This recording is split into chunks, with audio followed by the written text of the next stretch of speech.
What's up, everybody? I'm Ruin, and I'm going to be going over the COD blog that came out yesterday that I'm a little late to, but it is the launch comms for Zombies mode. So I'm pretty excited. A zombie intel is going to be pretty exciting. The first things first, I think I'm going to mainly cover the stuff about Liberty Falls, the stuff that's coming out about that. There's a bit of reviewing if you haven't seen it. To begin with, like I said, we're going to be jumping into the Zombies launch updates from Treyarch going on about Liberty Falls. A lot of what they're talking about, what they did to change the Zombies scene in this update was mainly to make Liberty Falls feel a little moodier, is what they said. They said that in the COD pod, I think is what it's called.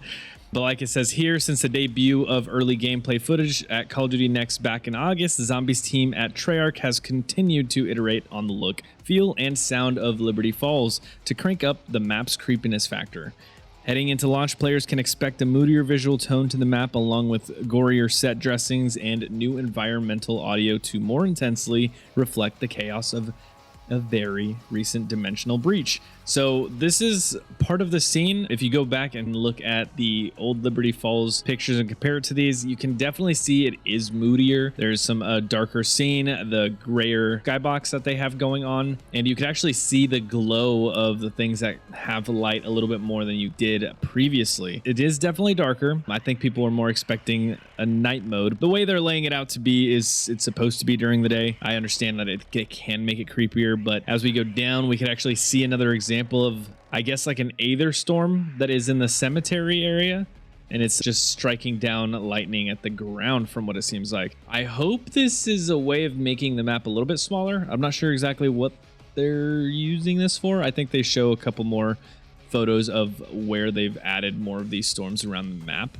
but I think that'll also help with the feeling of the openness of this map to feel a little bit more claustrophobic in some way, shape, or form, just because you can't go through those areas without possibly taking damage or something like that. So another thing to kind of avoid in hoping that you can train your zombies, especially on higher rounds, maybe away from those areas and not get trapped in there. Or maybe depending on our abilities, we can go in there without taking too much damage or something like that. But again, it's all depending on how they set those up. And so I'm a little worried about this. I'm not 100% sure if we're going to be totally sold on it because I don't think they explain it very well. Additional atmospheric elements related to the map's main quest will also be present throughout Liberty Falls as players begin to solve the mysteries waiting for them in the wake of the undead incursion. And of course, there might be a brand new Easter egg song from Treyarch's Kevin Sherwood to discover along the way. That's definitely something I'm excited to do. So all this stuff we kind of already know. HUD touch-ups. If you scroll down, we can kind of see what they've done. They've added a player icon down here. They've condensed a little bit of this area, as well as the perks on the bottom. They're a lot closer together. Like here, it says character portraits added to the lower left corner by default. General alignment and color adjustments made across the entire HUD. Cool, but also like this is the only part of the UI that really just feels out of touch with the rest of it. Like this is fine, like having it close together is great. This feels better, makes you feel like you're actually a part of Zombies, especially with the character profile there, which is pretty nice. All this just feels like Warzone outside of that, other than of course this part and maybe the salvage. But again, it's like this bottom right corner that kind of just looks out of place in my opinion. They may have touched up the coloring on it possibly, but genuinely, like I feel like they could do something better. But perk icons now positioned closer together. We saw that zombie specific widgets added for certain in-game actions, in-game gobblegum reward animation added, visibility sliders added to allow players to fine-tune or completely disable optional HUD elements, including score feed, medals and notifications, minimap opacity, weapon and equipment information, and more. So if you don't want pop-ups, you can get rid of them. So that's actually pretty nice. I personally don't mind seeing them if it's not inhibiting too much of the gameplay or too distracting. But other than that, the map, I feel like I pay way too much attention to the map coming from playing multiplayer or Warzone or even MWZ for sure. I feel like I get way more distracted with the map than I actually utilize it in a way that's going to be beneficial for me. So I like the changes they're doing. I want to see a lot more on, like I said before, I want to see a lot more on what they're going to actually do with the bottom right. I hope they change it a little bit more. But on to Terminus Island and Recon. Terror Island a tour of Terminus. Yeah, this map looks freaking great. You can see all the characters over here. One on this area here and this area here. You actually see one of the new, I guess, zombie types. For a second, I thought this was another character, but it definitely is not. But it just looks crazy. You can actually see a lot of different types of zombies. Like, looks like a guard here, looks like a military here, hazmat dude here, a regular zombie here, which is odd. Oh, he's over here throwing a monkey bomb. That's awesome. From the long disused mining tunnels to its use as a World War II resupply depot, to the structures built as part of a shattered CIA black site, there's a wealth of discoveries to be made across Terminus Island. Given the more recent evidence of heinous biological experimentations led by the nefarious Project Janus group, our newly freed Requiem, I always want to say that differently, but our newly freed Requiem crew will need to stay on their toes. So here are just portions of the map that we're going to be able to go through. Oh, we can see Weaver and Strauss, I think is his name, in the background here, helping us out in the guard station. This is, I think, where we're going to be starting out before we actually can maneuver into other locations as we open up the map. And at the top of the prison sits a series of holding cells where the Requiem crew have been biding their time for the last half decade. The paint is peeling, the ducts are rusting, and there's an odd smell coming from one of their air vents. Adjacent is the guard station where your handlers, Peck and Strauss. I said Weaver, didn't I? That is definitely not Weaver. You play as Weaver. Peck. I always get their names mixed up. My goodness, some of you are going to probably say something in the comments about it. But have barricaded themselves as well as a lower interrogation room with the remnants of a torture session still visible, which is kind of crazy. And then security overlook and control center. Some of these look pretty cool, I'm not going to lie. Some of them still have a lot of stuff on the screens. You could actually... What is that? What is that? Is that a storm? I wonder if it's going to be like an active storm that just like either hurricane or something that comes up. That'd be kind of crazy. Especially if it inhibits a lot of the sight on that map. That'd be crazy too. All right, a cracked concrete overlook lies below a guard tower, which leads to a 2-level control center with monitor banks and a well-stocked armory. Further down the embankment, the prison is built on the remains of a Project Janus communications structure deemed to have been well maintained until the recent incursion. Here is also the living quarters, storage, and mess hall. Okay, not too bad. I like the pool table. I really love playing pool. That's like the first thing I noticed when I saw this. The large storage area leads down an unloading ramp to the rec yard, and on either side is an older structure built in 1942, when the U.S. Navy established a resupply base on the island. Nearby is an engineering room stocked with electronics and tables to tinker on. So I don't know where that is exactly going to be. Is that this one? I want to say it's this. Oh yeah, you could actually see the table back there. That is cool. The Sea Tower. Explore the Dark Aether Reactor DAR Sea Tower, a gun emplacement atop an octagonal tower with attached metal ramps and gantries. I don't even know how to say that. And an ascender all the way down to the gigantic concrete footings. That looks pretty cool. Yeah, this map in general just looks like it was so well put together. Oh, you can actually see this is where a box is going to be. One of the mystery boxes. That's good info to know.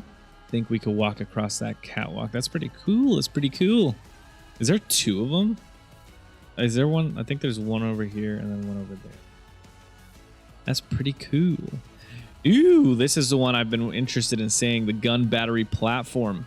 A massive World War II vintage gun emplacement rests atop a thick concrete platform seemingly modified by Project Janus in recent years as part of an unusual experiment. Yeah, that looks pretty... That's the one thing I'm like seeing in the zombies trailers that is really intriguing me. Because like you see it in action, right? But does it shoot? Is it actively shooting like a laser or something? Because if it is, what is it shooting at? If it is shooting at something. And then 2, if it doesn't shoot something, what is it exactly doing? Like, is it just opening up? Because I know it sucks up the zombies, but does it suck them up into like a portal? Kind of like the, what is it? The Casimir? I think that's the weapon. special grenade or whatever that we have that opens like that either like black hole or something like that. But regardless, that I have a lot of questions. Also another question, if we use it, does that directly impact the story? Is it going to like have a massive effect on what we're doing in the story? Because that's also a question I have in the long term, because we don't fully understand what the heck this is specifically and what it's going to be used for. So I want to see some intel on that when we get in game. That'd be really cool to read through. And then the sea caves and mining tunnels. Below the outer areas of the island prison are a pair of subterranean tunnels, one naturally occurring and the other man-made, dug out toward the end of the 19th century when the island's long mined out coal reserves were being greedily exploited. Interesting. I really want to see what that's going to be like, because I heard... Oh yeah, there's a door right there. Okay. I wonder if this door is the one that we saw in the trailer that was closed. I don't know, but very intrigued. And then the biolab. Wow, this thing just looks crazy. I can't wait to just go around in this area. I really want to see these like containment areas in the central area. That'd be pretty cool to look at. An impressive feat of engineering awaits on the island. A large sea cave has been completely hollowed out and a large-scale secret research facility has been constructed within the cavern walls. Multi-level gantry walkways and stairs are clamped to the outer walls, and what appears to be an experimentation chamber lies within. That looks crazy. I just want to see what exactly we're going to be doing there. So I don't know. I have questions. I have many, many questions. Inclined lift and maglev elevator. Elevator. Though the biolab is set within a huge cavern, it has multiple pathways outward thanks to an inclined lift that periodically trundles up to the top level behind the living quarters. Further around the biolab gantries is an operational Project Janus constructed maglev elevator. So that's definitely this. I guess it's like a magnetized elevator that pulls the elevator. It's not like our regular one, which is kind of cool. Yeah, this is a part that I like. This elevator, or this what is this called, the inclined lift, it says it periodically trundles up to the top level. So does it just go by itself, or do we control that? And can we also like run up these sections ourselves? Because now I'm also curious about that, because if we can't and we get stuck on here with zombies, we better kill those zombies. We will get messed up like real bad. Okay, and then the shipwreck. Despite the radar buoys in close proximity, the remains of a shipping tanker indicates just how treacherous the waters around Terminus Island are. Slowly rusting from stern to prow, the salt waters have eaten away at the hull, though the main deck is still seemingly accessible. So this is what I've heard, is that there's like a secret entrance or something that we could actually get into at the front. So I'm pretty interested of just seeing where or what we could find in there, and then also why the ship is there to begin with. Like, is it actually part of the Project Janus stuff? Maybe we could even go into some of these containers and find extra like information.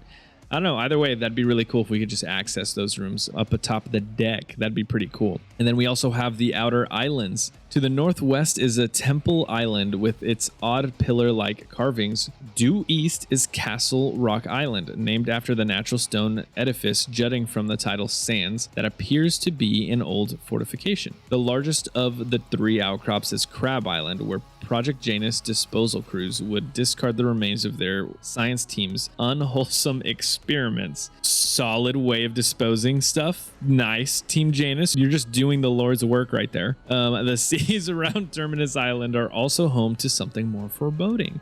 A terror in the water writhing up from an irradiated cloud and violently attacking those that remain outside the confines of the prison for too long. That's kind of cool. Wonder how far we can actually go out. And then on to Liberty Falls. Actually, this photo, I know there's probably smoke just because it's like, quote unquote, like a dog round with this, but man, that does look a lot different. I could definitely tell there's a lot more fire, because I think this is like the main area where this is like the resupply box. It looks like stuff is just way more engulfed. It's a good sign. Also, the jet gun looks amazing in this shot, by the way. It looks amazing.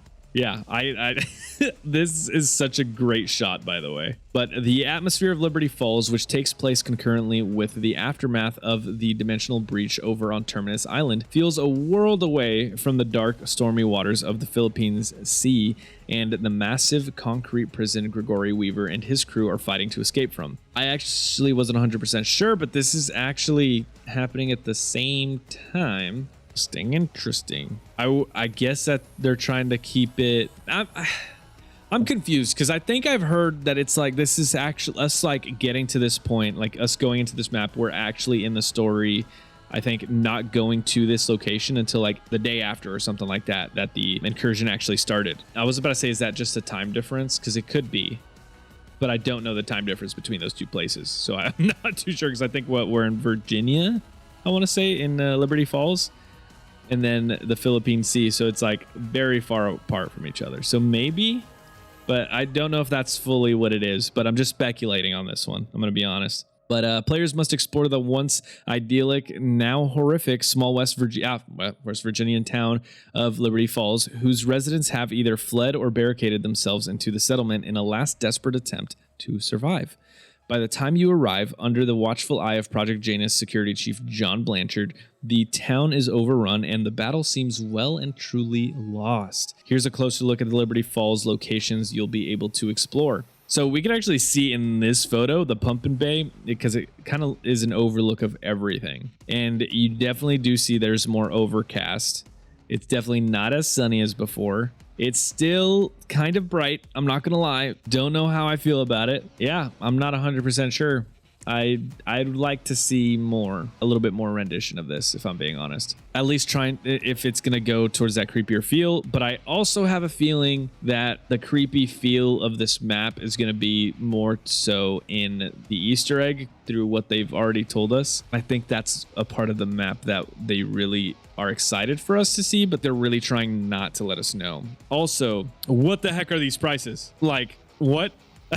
Okay, that's hilarious, by the way. I don't know if anybody's looked at the pricing there, but that's insane. Okay, but you begin your battles against the swarms of rotting townspeople from a gas station rooftop vantage point. This soon becomes a disadvantage when you realize how nimble zombies are at reaching you. If you're a glutton for punishment, switch on the Rampage Inducer here to speed up the action. Otherwise, descend to the ground and bear witness to the true horrors that have befallen this cursed hamlet. Yeah. That's going to be crazy. I'm definitely probably not going to be doing Rage Inducer right away. Not until I get to know the map a little bit more. Motor Lodge. The ironically named Rest Easy Motor Lodge is one of the first structures you'll investigate after scrambling down from the gas station. Partly ablaze with the word help daubed across the roof, this is seemingly an epicenter of zombie activity, with shambling horrors crashing out of the rooms on the ground and upper floors. I love that they just have this random like burnt person or zombie just there. It is definitely a lot more gruesome. I can definitely tell you that right now. Yeah, I wish that the motel sign, like one of the letters was just like hanging off more rather than just the M like slanted, like half fallen off the roof. That'd be kind of cool. But Ollie's Comics. Ah, I forgot about this. I forgot this was also a thing. Hey, the Rella. I forgot that this is a character that's going to be in here. We're probably going to abuse the heck out of this. But in the southern corners of town is the local comic shop run by Ollie. Best not to think about what happened to him. The shop caters to the true collector with both the latest and back issues of Charged Up, Heavy Sauce, and odd stories on sale at reasonable prices, but most folk come here for the life-size statue of Aetherella to pose with, star of the comic line of the same name. Interesting. And then Fuller's Liberty Lanes. I love bowling. There's Mr. Peaks. An old-fashioned bowling alley comprised of a snack bar, a small arcade has been overrun with the undead. The lanes themselves seem to be just wide enough to herd larger zombie hordes without getting trapped and ripped apart, but looks can be deceiving. I wonder what that freaking means. What does that mean, looks can be deceiving? Do they fall from the roof or something? Is that what it is? I don't understand. I'm trying to like think of what it could possibly happen, unless the floors are just slippery and you slide around. That'd be very annoying, especially if it like without that would be a good place to train zombies reliably, you know? That'd be a little odd. And a savings and loan. The Bank of Liberty Falls is a grand stone edifice and seems to have been well barricaded before the Bang hordes overran the place. That's not to say this is a safe place to visit, but it's centrally located with fine marbled floors, only somewhat tarnished by the wreckage, strewn debris, and unpleasant fluids. That is such a great way to describe that. You know, that's I think this is also where that Easter egg is, where you could access the vault. That's pretty cool. It definitely looks darker in this area specifically, especially because it's in the shadows, which is nice. And then Holy Falls Church. The neo-Gothic house of worship becomes more terrifying the further inside you investigate it. Placed on a plateau at the highest point in town, the dimensional anomaly seems to have fully enveloped the interior. That is super interesting because in the testing that we got to see of streamers at Call of Duty Next played through that, they literally just bought the door, and I hope that you have to do more than just that to get that open, because that's, you can see like here on the top right that's actually where the pack-a-punch is, and if you just get it like outright in the beginning, that is going to be kind of upsetting. I'm gonna say, like, I already have like decently, I don't want to say high hopes. I have like I'm not expecting this to be a horrible map. I think we're gonna see that it's probably a lot better than we expected, but at the same time, like I'm giving it a chance. But having this super accessible is not the biggest or not the most enjoyable thing for me. I'd like it to be a little bit more of a challenge to like actually feel like I'm earning that, other than like, oh, just get like 1,500 points and unlock this door. I'm a little skeptical on how that they're gonna allow us to unlock this. Other than all of that, the artwork for this looks amazing. Also, the Aether Storm that's right there looks awesome. That looks extremely dangerous, and I'm okay with that. And then the Alamo. Judging by the sandbags, razor wire, and other defenses, the bank's rooftop is where the last surviving members of the Project Janus response teams made their last stand. You'll find everything you need here. All right, all weird and ominous with that ending there, but it does look a little barricaded for sure. There's just a dead body there. I wonder if we're gonna have the same effect that we had when we saw the gameplay of Terminus Island, where when we open up stuff that we're gonna see people actively get like scenes like still happening as we get there, like as it's like happening and stuff, of like people turning, or of possibly people getting overrun or something like that, because that'd be cool, especially if we could interact with those people and like help. That would feel even better. But I highly doubt they're gonna do that specifically, but I guess we'll just definitely have to see about that. But the next part is augments and the overview, and I'll talk about that in a second. Overall, when it comes to the changes that they've done for Liberty Falls, I think it's definitely in the better scenario, especially when it comes to the new HUD that they've also implemented on it. The map looks good, in my opinion. I'm not going to be too critical on it. I mean, I am going to be a little bit more open-minded to see what they kind of cook up in this map. I'm a little upset that it definitely doesn't look more zombies-like, but I am going to be open-minded to the feel that they're trying to reach through the Easter egg, because I have this gut feeling that a lot of what is a part of that Easter egg is like the engulfing of something that includes like the Aether. So, and I have a feeling it's just going to engulf the whole area, and it's going to make the whole map change and feel different. But I do want to see more. I do hope that there is more. I'm not gonna strive on that though. If it's not there, I'm not gonna be completely upset. I do hope that it is just genuinely entertaining. If you feel like watching my breakdown of what the augments is going to entail, feel free to click the video that comes up next. If you enjoyed this one, make sure you click that like button, click that subscribe button. Just let me know in the comments if you enjoyed what you watched, and tell me what you think about what's going on with Liberty Falls as well as Terminus. I'm definitely excited for Terminus. Liberty Falls, I'm on the fence about, definitely leaning towards liking it for sure, and being open-minded to what they're going to be doing for it. But otherwise, I hope you guys enjoyed what you are seeing here, and I'll catch you guys on the flip side.